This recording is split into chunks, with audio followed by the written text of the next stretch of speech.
모든 일에는 원칙이 있고 잘하는 방법이 있듯이 전쟁도 잘하기 위한 원칙이 있습니다. 많은 국가에서 이 전쟁의 원칙을 연구해 왔는데 시대와 상황에 따라 변화가 있었지만 대략 9가지 원칙을 생각할 수 있습니다. 이 전쟁의 원칙들은 서로 보완하기도 하고 또 어떨 때는 서로 상충하기도 합니다. 한산대첩의 승리를 전쟁의 원칙 몇 가지를 통해 살펴보겠습니다. 해군본부 교리에 따르면 목표란 전투력을 운용하여 확보 또는 달성해야 할 대상으로 전투력 운용의 지향점이라고 할 수 있습니다. 당연하겠지만 목표를 명확히 설정해야 부대의 역량을 집중시킬 수 있습니다. 임진왜란 초기 이순신 장군은 1, 2차 출전을 통해 총 7번의 해전을 치렀고 그 기간 동안 100여 척 이상의 일본 함선을 격파하거나 포획합니다. 첫 출전이었고 아직 적의 규모와 전력, 전쟁 진행 상황에 대한 정보가 부족한 상태에서는 최선의 선택이었지만 함대를 총동원해 맞붙는 본격적인 함대 결전이라 보기에는 어려웠습니다. 여기서 함대 결전이란 결정적 전투를 통해 적의 주력 함대를 경멸, 제해권을 확보한다는 해군 전략입니다. 1, 2차 출전 당시 조선 수군의 전투를 보면 이런 함대 결전 전략과는 거리가 멀었습니다. 하지만 3차 출전, 즉 한산대첩은 이전과는 다른 목표로 시작됐습니다. 전황은 급박하게 흘러가고 있었습니다. 가덕도와 거제도 등지에는 외선 10여 척 혹은 30여 척씩 선단을 이루어 출몰하였고 육지에서는 금산 지방까지 일본군이 접근하여 수륙 양쪽으로 조선을 압박하던 상황이었습니다. 이러한 상황을 타개하기 위해 이순신은 선단을 이루어 출몰하는 적을 모조리 무찌르기로 결심합니다. 지금의 기준으로 본다면 당시 조선 수군은 모든 역량을 총집결해 결전을 시도하는 함대 결전 전략을 선택했다고 할 수 있습니다. 이실시인 일본군 역시 마찬가지였습니다. 해전에서 패전이 거듭 이어지자 와키자카 야스하루와 구키 요시타카 등 해전에 능한 장수들을 소집하였습니다. 그러나 공명심에 눈이 먼 와키자카가 단독 출전을 감행합니다. 단독 출전이라 하지만 그 규모는 대선 36척을 포함해 73척으로 구성된 큰 규모의 함대였습니다. 일본도 조선 수군을 경멸하겠다는 생각으로 함대 결전 전략을 선택했던 겁니다. 이제까지 조선 수군이 상대한 일본군의 전력과는 비교가 안 될 정도의 큰 규모였지만 조선 수군 역시 함대 결전을 위해 모든 역량을 끌어모은 상태였습니다.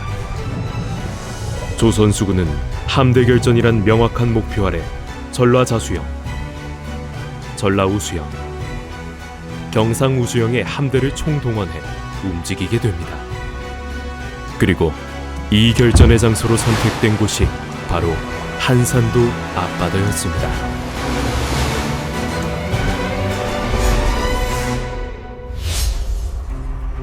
정보는 모든 작전의 필수적인 요소로서 작전을 계획하고 실행하는 데 있어 처음과 끝을 차지합니다. 이순신은 정보 획득을 위해 노력을 아끼지 않았는데 임진왜란 기간 내내 대규모 초탐선을 운용했습니다. 이러한 정찰자산 운용은 한산대첩 당시에도 그 진가를 발휘합니다. 주격해관이 대선 36척, 중선 24척, 소선 13척이 대열을 이루어 주둔하고 있었습니다. 이런 정찰 정보와 함께 이순신은 또 한 가지 중요하게 생각한 요소가 있었습니다. 바로 정보원이었습니다. 이순신은 전쟁 내내 대규모 정보 수집 요원들을 적진에 파견해 적의 동태를 확인했습니다. 이에 더해 일반 백성들이나 주민들의 첩보도 적극적으로 활용했습니다. 헌해음만에게 술, 쌀 10말, 소금 10말을 보내며 온 정성을 다해 정탐하여 보고하라고 지시하였다. 이순신은 한산대첩 이전부터 꾸준히 일본군 포로의 증언 혹은 주민들의 목격 정보를 수집하고 취합해서 활용했습니다. 한산대첩도 마찬가지입니다. 크고 작은 적선 70여 척이 오늘 미시쯤 영등포 앞바다에서 거제도 고성 땅 견내량에 주둔하고 있습니다. 전투 하루 전에 적의 규모를 파악할 수 있는 귀중한 정보였습니다. 정보의 획득과 운용에 심혈을 기울였던 이순신의 노력이 보상을 받는 순간이었습니다.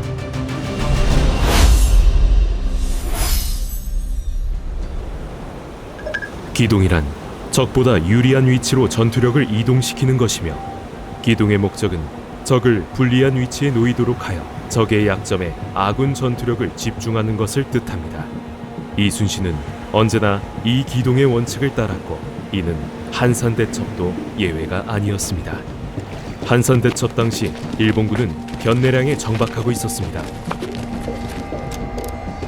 견내량은 지금의 거제대교의 아래쪽에 위치한 좁은 해역으로 수로 길이는 약 4km, 폭은 좁은 것은 180m, 최소 수심은 2.8m 정도였습니다. 대규모 함대가 기동하기엔 매우 좁은 곳이었습니다. 1, 2차 출동에서 조선 수군은 정박해 있는 일본 수군을 공략해서 이긴 적이 많았지만, 함대 결전을 염두에 둔 3차 출동에서는 넓은 바다가 필요했습니다. 또한 당시 조류가 역류였기에 조선 함대가 견내량으로 기동하는 건 더 어려웠습니다. 견내량에서의 전투가 어렵다고 판단한 이순신은 결전의 장소를 견내량이 아닌 곳으로 선택했고, 일본군을 그곳으로 오게 만듭니다. 한산도 바다 가운데로 유인하여 모조리 잡아버릴 계획을 세웠습니다. 이순신은 5척의 판옥선을 밀어넣어 일본 함대를 유인합니다. 그리고 대략 12km를 유인해 한산도 앞에 넓은 바다로 끌어내는데 성공합니다. 당시 계절은 여름이었고 바람은 남풍 혹은 남동풍이 불었습니다. 일본군이 북에서 남으로 내려오는 상황이었고, 조선 수군은 남쪽에서 포위망을 펼치는 형태였습니다. 즉, 바람을 등지고 전투할 수 있는 위치를 조선 수군이 선점했다는 겁니다. 인력과 풍력으로 기동해야 했던 당시 함선들의 상황을 생각한다면 조선 수군은 기동에서 우위를 차지할 수 있었습니다. 적을 불리한 위치에 놓이도록 하여 적의 약점에 아군 전투력을 집중한다는 기동의 원칙에 충실한 함대 운용이었습니다.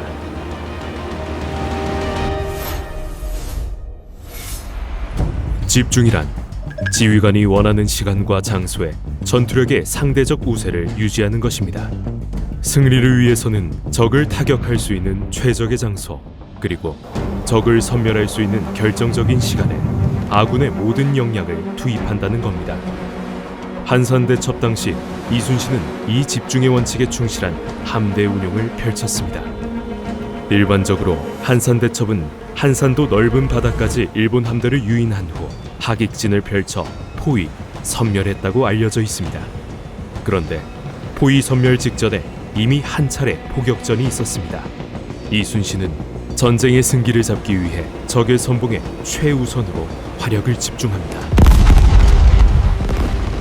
각종 총통을 쏘게 하여 먼저 한두 척의 적선을 깨트리자 모든 적선의 외놈들이 사기가 꺾여 도망쳤습니다. 하객진은 함대의 공격력을 최대화할 수 있는 횡렬진의 한 형태입니다. 즉, 화력의 집중을 예상할 수 있습니다. 조선 수군의 진영을 뚫기 위해 접근한 최초의 시도를 화력의 집중으로 분수했습니다. 한산대첩의 결정적인 순간은 이러한 화력과 병력의 집중으로 일본 선봉함대를 격파한 순간이었고, 결정적인 시간과 장소에서 조선 수군은 모든 역량을 집중했습니다. 이후의 전개는 일반적인 포위 섬멸이었습니다. 형세가 바람 같고 우레같이 적선을 불사르고 한꺼번에 끝내버렸다는 건 선봉을 꺾은 뒤에 신속하게 포위 섬멸로 들어가 빠르게 전투를 끝냈다는 겁니다. 이는 바로 집중의 원칙에 충실한 함대 운용이었습니다.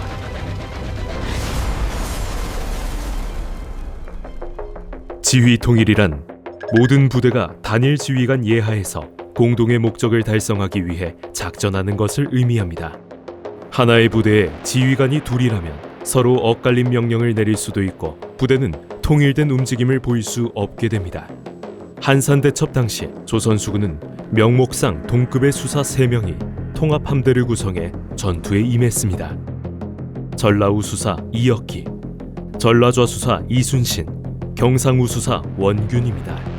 원균은 이순신보다 5살 연상이며 관직 생활도 10년이나 먼저 시작했기에 동급의 지위를 가졌다면 연장자인 원균의 발언권이 강할 수밖에 없었습니다. 동급의 수사 3명이 연합작전을 펼칠 때 만약 의견 충돌이 발생한다면 지휘체계에 혼란을 겪게 됩니다. 이를 인식한 조정은 1593년 8월 삼도의 수군을 통합지휘하는 통제사직이 신설됩니다. 이를 통해 기존의 수사, 첨사, 만호 체제였던 조선 수군의 지휘 체계가 통제사, 수사, 첨사, 만호 체계가 됐고 삼도 수군 통제사가 조선 수군을 지휘하게 됩니다. 이후 임진왜란이 끝난 후에도 삼도 수군 통제사직은 계속 유지했습니다. 지휘 통일의 필요성을 조선 조정도 인정했던 겁니다. 임진왜란의 방향을 바꿔버린 한산대첩은 이제껏 거북선과 하객진으로 대표되는 화려한 전술로 이긴 전쟁으로 기억되고 있지만 한 발 더 들어가면 전쟁의 원칙에 기반을 둔 지극히 당연한 승리라고 말할 수 있습니다. 다만 전쟁의 원칙이란 것도 상황과 환경에 따라 유기적으로 적용해야지만 목적한 바를 이룰 수 있습니다. 원칙을 지킨다고 해서 승리하는 게 아니라 지휘관이 전장 환경과 전략적 상황을 파악해 적용해야 합니다. 이순신은 임진왜란 7년 동안 전장 환경에 맞춰 전쟁의 원칙들을 적용했고 그 결과 조선의 바다를 지켜 전쟁을 승리로 이끌었던 겁니다.